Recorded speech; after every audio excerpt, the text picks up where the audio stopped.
యువగళం సభకి ఆహ్వానించిన జాతీయ అధ్యక్షులు కింజరాపు అచ్చెన్నాయుడు గారికి, రాష్ట్ర తెలుగుదేశం అధ్యక్షులు కింజరాపు అచ్చెన్నాయుడు గారికి, తెలుగుదేశం జాతీయ అధ్యక్షులు శ్రీ నారా చంద్రబాబు నాయుడు గారికి, యువ నాయకులు, తెలుగుదేశాన్ని ముందు తరంకి నడిపిస్తున్న యువ నాయకులు శ్రీ నారా లోకేష్ గారికి, వేదిక పైనున్న తెలుగుదేశం పెద్దలకి, తెలుగు మహిళలకి, తెలుగుదేశం కార్యకర్తలకి, తెలుగుదేశం నాయకులందరికీ పేరు పేరున నా హృదయపూర్వక నమస్కారం. ఈ వేదిక పైన ఉన్న జనసేన నాయకులకి, పిఏసి చైర్మన్ నాదెండ్ల మనోహర్ గారికి, ఇక్కడికి వచ్చేసిన జన సైనికులకి, సభకు మద్దతుగా వచ్చిన వీర మహిళలకి నా హృదయపూర్వక నమస్కారం. మా సోదరులు, సోదర సమానులు శ్రీ నందమూరి బాలకృష్ణ గారికి నా ప్రత్యేక నమస్కారం.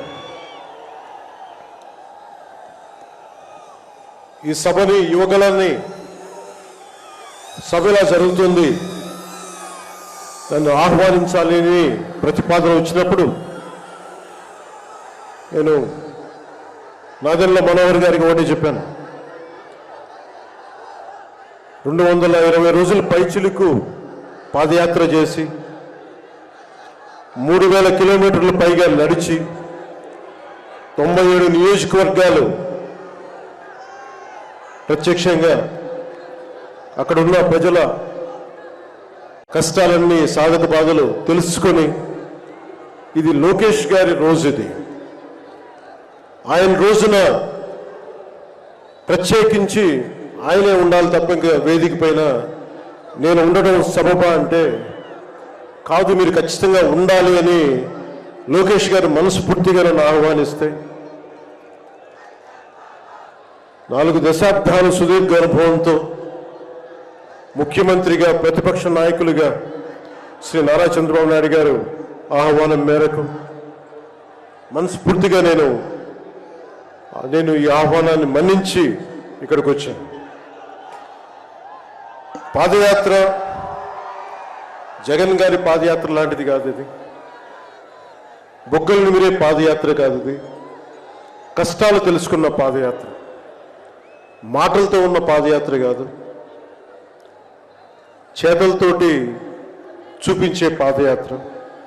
అలాంటి పాదయాత్రని చేసిన లోకేష్ గారికి మనస్ఫూర్తిగా నా ధన్యవాదాలు తెలుపుకుంటా ఉన్నాను. ఒకసారి నాకు పాదయాత్ర చేస్తున్నప్పుడు చాలా అసూయ ఉంటుంది. నేను నడుద్దామంటే నాకు నడవనిచ్చే పరిస్థితి ఉండదు. పాదయాత్ర వల్ల చాలా అనుభవాలు ఎదురవుతాయి. చాలా మందితో సాధక బాధలు తెలుసుకోవచ్చు, కష్ట సుఖాలు పంచుకోవచ్చు. అలాంటి అవకాశం నాకు లేనందుకు ఈరోజు నాకు చాలా బాధగా. అలాంటి నాకు రాని అవకాశాన్ని లోకేష్ గారు దిగ్విజయంగా చేయటం, పూర్తి చేయడం నాకు చాలా ఆనందంగా ఉంది. మన ఆంధ్రప్రదేశ్ స్ఫూర్తి భారతదేశానికి చాలా కీలకమైనది. ఈ రోజున భాషా ప్రయుక్త రాష్ట్రాలు ఏర్పడ్డాయి అంటే పుట్టి శ్రీరాములు గారి బలిదానం, త్యాగ ఫలితం. ఆయన స్ఫూర్తి వల్ల ఈ రోజున మనకి భాషా ప్రయుక్త రాష్ట్రాలు ఏర్పడ్డాయి. సో భారతదేశానికి మనం చాలా స్ఫూర్తినిచ్చిన నేల ఇది. అలాగే ఐఏఎస్లు, ఐపీఎస్లు ఉమ్మడి ఆంధ్రప్రదేశ్కి రావాలని ఉవ్విళ్ళూరేవారు. ఈ ఐఏఎస్ అకాడమీల్లో, నైనిటాల్లో ఉండే అకాడమీస్లో ప్రతి ఐఏఎస్ అధికారి చెప్పేది ఆంధ్రప్రదేశ్ ఒక మోడల్ స్టేట్, అది అక్కడికి వెళ్ళాలి. ఈ రోజున అలాంటి ఆంధ్రప్రదేశ్ ఎందుకు వెళ్ళకూడదో ఆ మోడల్ కింద అయిపోయింది ఈ జగన్ గారి నాయకత్వంలో. నేను చంద్రబాబు గారు జైల్లో అన్యాయంగా పెట్టినప్పుడు నాకు చాలా బాధ కలిగింది.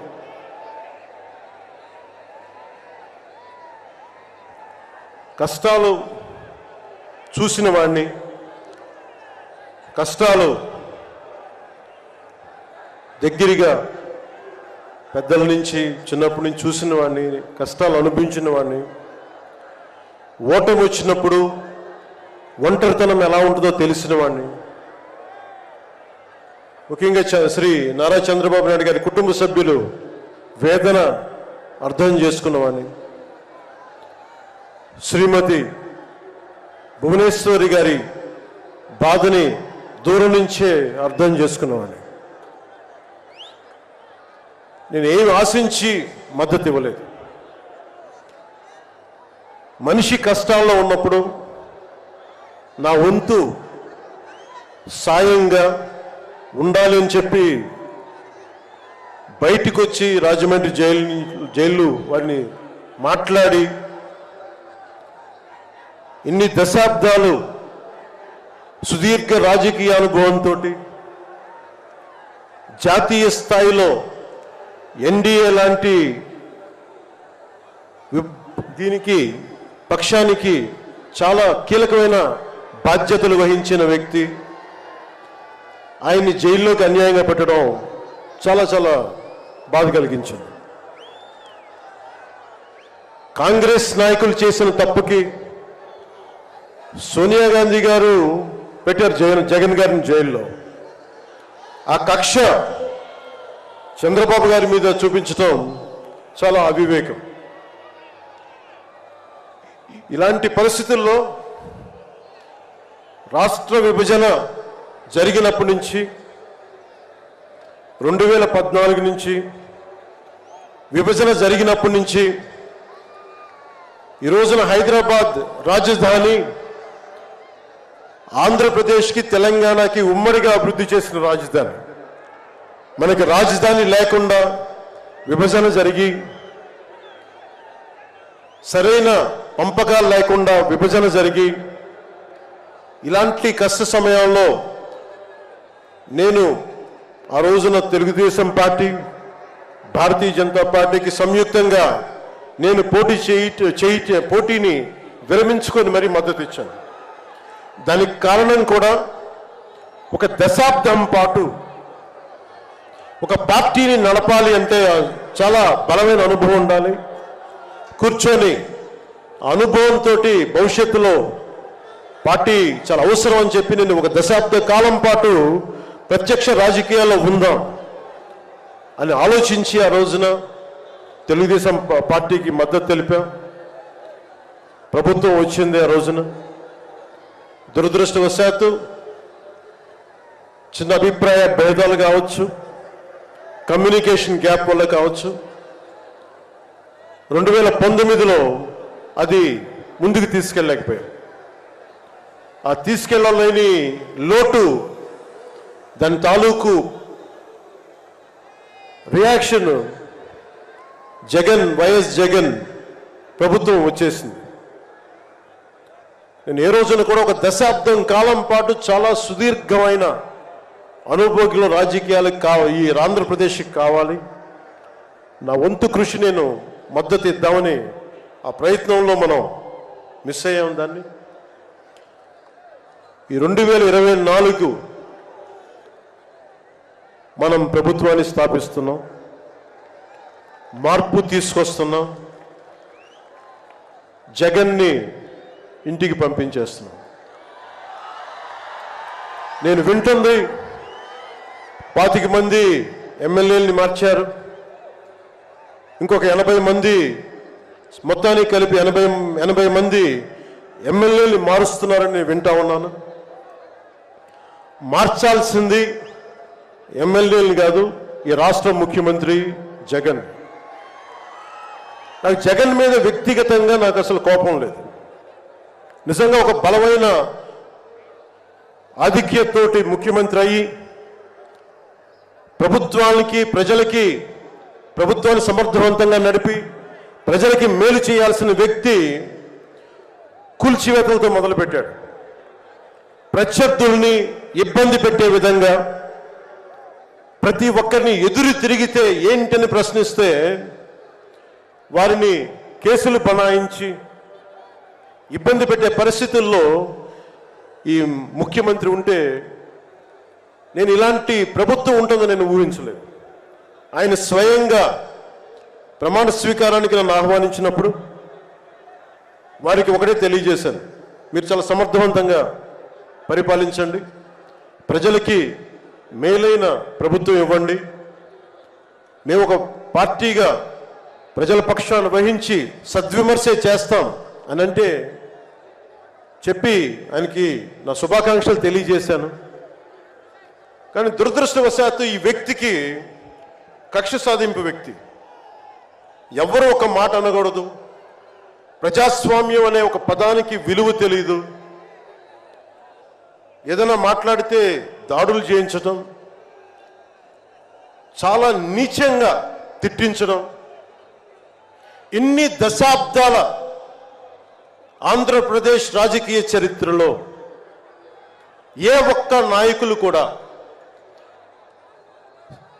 వైఎస్ రాజశేఖర రెడ్డి గారితో కలిపి కూడా ఏ ఒక్కరు కూడా ఇంటిలో బయటికి రాని ఆడపడుచుల్ని తల్లుల్ని ఒక్క మాట లేదు. ఎవరు కూడా నాయకుల్ని తిట్టారు, విమర్శలు చేశారు, దిగుజారుడిగా మాట్లాడి ఉండొచ్చేమో, కానీ ఇంటిలో బయటికి రాని ఆడపడుచుల్ని, ఇంటి పట్టునే ఉండి బయటికి రాని తల్లుల్ని చాలా నీచంగా విమర్శించే ఈ సంస్కృతి జగన్ నాయకత్వంలో ఈ వైసీపీ ప్రారంభించింది.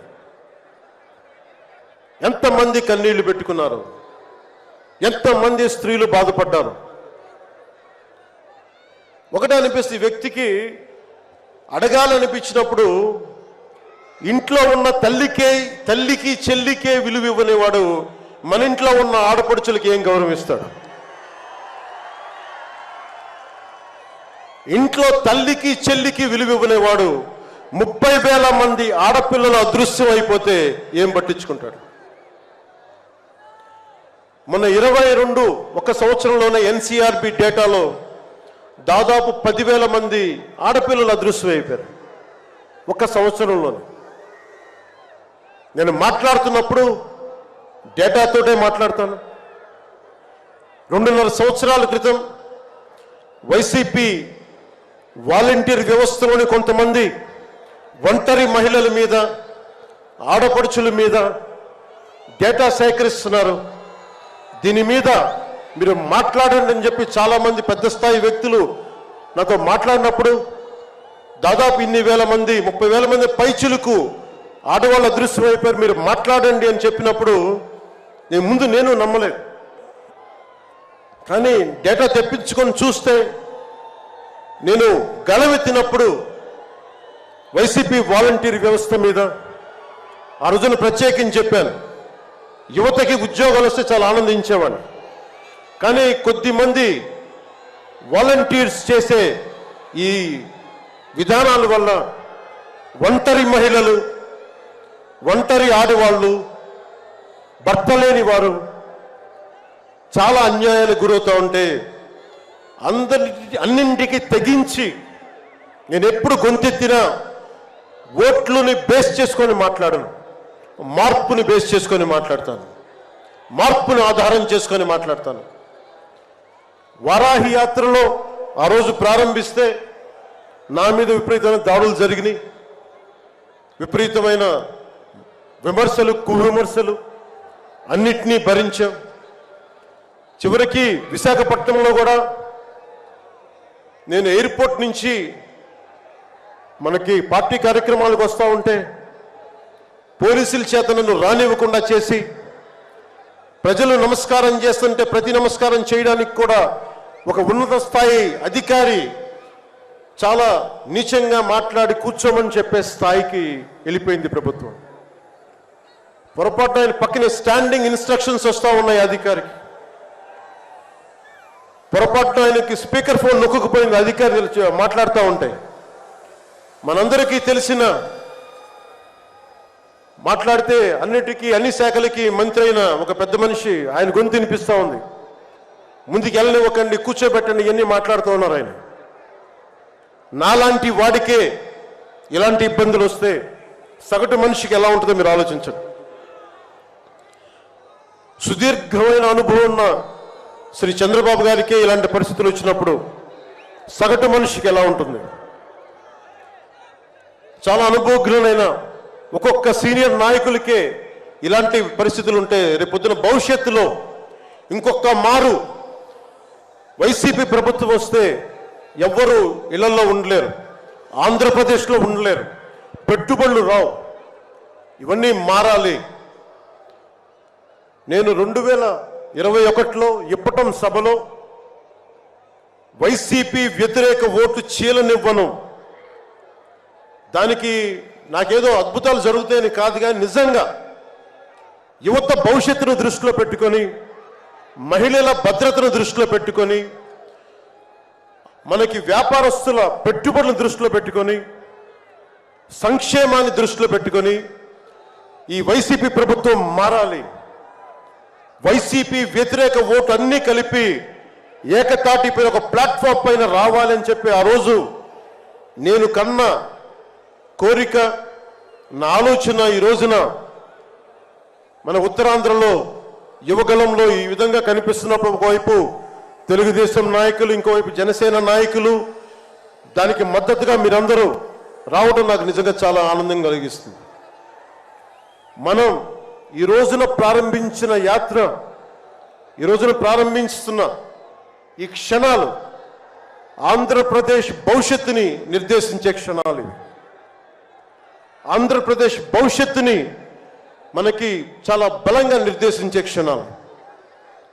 ఈ రోజున నేను భారతీయ జనతా పార్టీ, నరేంద్ర మోదీ గారి నాయకత్వంలోని భారతీయ జనతా పార్టీ అలయన్స్లో ఉండి కూడా అందరూ అనుకుంటా ఉన్నారు, ఎలాగ మాట్లాడావు, మోసం చేశావు భారతీయ జనతా పార్టీ. చాలామంది కొంతమంది మాట్లాడుతూ ఉంటే వైసీపీ నాయకులు, వారందరికీ నేను సభాముఖంగా తెలియజేస్తున్నాను, ఆంధ్రప్రదేశ్ పరిస్థితులు ప్రత్యేకంగా నేను జాతీయ స్థాయి నాయకులకు వివరించాను.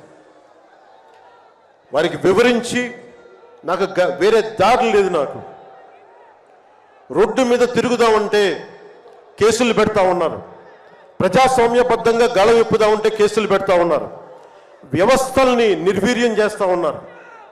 ఒక చిన్నపాటి సినిమా టికెట్లకు కూడా కూర్చోబెట్టి మొత్తం చీఫ్ సెక్రటరీ దగ్గర నుంచి ఎంఆర్ఓల దాకా వాడి ప్రజా వ్యవస్థలను దుర్వినియోగం చేస్తూ ఉన్నారు. నాలాంటి వాడికి సమస్యలు ఉన్నప్పుడు భవిష్యత్తులో ఆంధ్రప్రదేశ్ అంధకారానికి గురవుతుంది.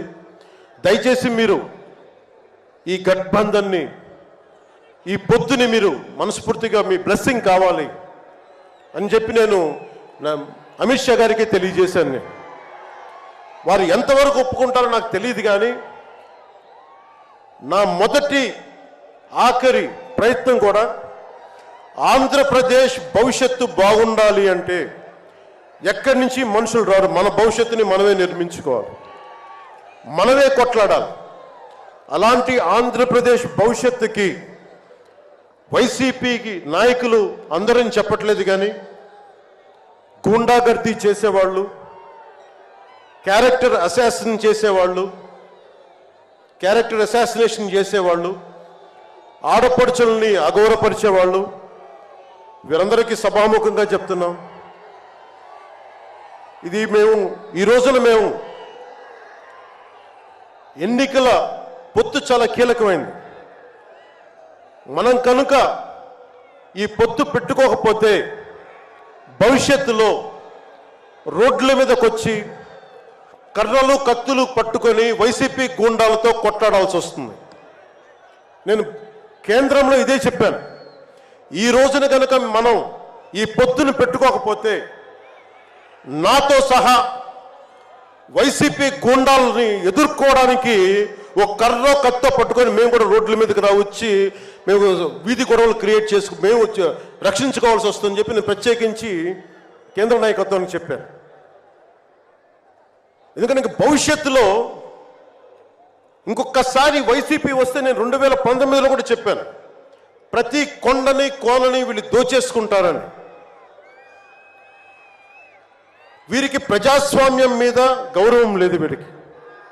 అందుకని ప్రత్యేకించి ఈ పొత్తుని సాధ్యమైనంత ఎక్కువ కాలం ఉంటే ఆంధ్రప్రదేశ్ భవిష్యత్తు నిలదొక్కునే వరకు ఇది ఉండాలి పొత్తుని మనస్ఫూర్తిగా నేను ఆకాంక్షిస్తున్నాను. నేను భవిష్యత్తు నేను కూర్చునేది రోడ్లు కానీ సోదరులు లోకేష్ గారు చెప్పారు, జనసేన ఆలోచన విధానంతో మేమందరం మాట్లాడుకున్నాం.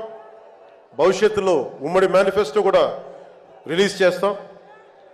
దాంట్లో ముఖ్యంగా నేను చెప్పదలుచుకుంటుంది ఇన్ఫ్రాస్ట్రక్చర్, రోడ్లు కానీ హెల్త్ కేర్ కానీ, primary health care centres, secondary health care centres, tertiary health care centres, అలాగే మనకి యువతకి ఉపాధి అవకాశాలు, గవర్నమెంట్ ఎంప్లాయీస్కి సిపిఎస్ రద్దు మీద ఎలాంటి నిర్ణయం తీసుకోవాలి, రెబీరో గారు పెట్టినట్టుగా పోలీస్ రిఫార్మ్స్ ఇంప్లిమెంటేషన్, అలాగే టీచర్లకి ఉద్యోగాల భర్తీ, రైతులు, కౌలు రైతులు, ఉద్యానవన రైతులు, సెరికల్చర్ రైతులు, ఆక్వా రైతులకి లాభసాటిగా ఎలా ఉండాలి, ప్రభుత్వ పాఠశాలలు, సంక్షేమ హాస్టల్ స్థితిగతుల్ని ఎలాగ మార్చాలి, అంగన్వాడీ కార్యకర్తలకు ఎలాగ అండగా ఉండాలి, పంచాయతీల్ని ఎలా బలోపేతం చేయాలి, మత్స్యకారులకి, గిరిజనులకి, దళితులకి ఎలాంటి పథకాలుంటే